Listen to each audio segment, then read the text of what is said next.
The United States soon see a 51st state. Conservatives in California, so fed up with liberals running their state, they're pushing to break away and form a new California.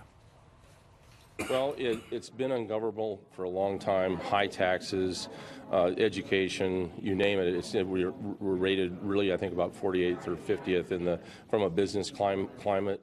Here to react is a guy that's kind of new to California, at least the Los Angeles area. The Next Revolution host, Steve Hilton. He moved to California after serving as strategy director to former UK Prime Minister Cameron, and joins us live. So, Steve, this is a debate. Do you think this is a debate worth having? Well, look, I tell you what's a debate worth having is the complete mess that the liberal coastal elite that run California have made of the state, not just in the last few years, but for the last few decades. I mean, just look at what's going on in California. It's got the highest poverty. There's a housing crisis. People can't afford anywhere to live. The rash of illegals, the homeless situation. The homeless situation, just near where I live in San Francisco, it's so embarrassing to be walking around a city with such wealth from the tech industry. Sure. And they can't run the basics of a city. So you can understand why people are fed up with it. Will they call this Calexit or California exit, like Brexit that happened in the UK? I feel like Cal Exit is the thing. Cal Exit. But that also could sound like some kind of weird new health drink. I have no idea. Sounds delicious. Steve, if we could put up that graphic once again that shows the part of coastal California, that's the part that predominantly votes super lefty. Yes. And it's the balance of the state, is the rural portion of the state.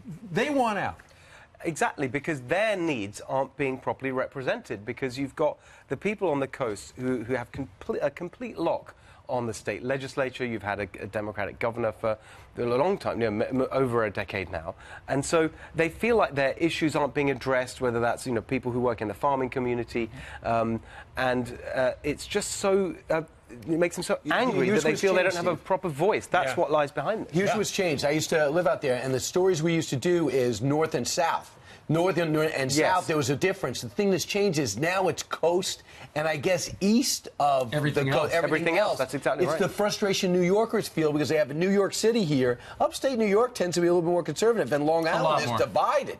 Yeah. So, but they're hostage to New York City. But although I personally, I don't really agree with this. I don't like the idea that we kind of divide ourselves into smaller and smaller groups and just stick with the people that are like us. The real answer to this, actually, is to revive the California GOP, which has been sort of nowhere for years. It doesn't really have a strong presence. It doesn't make the populist argument that President Trump won on in 2016 to the people of California. So get you Nixon and Reagan. Well, they're trying to do it by the book. They're trying to do it exactly the way West Virginia did it and got out of that.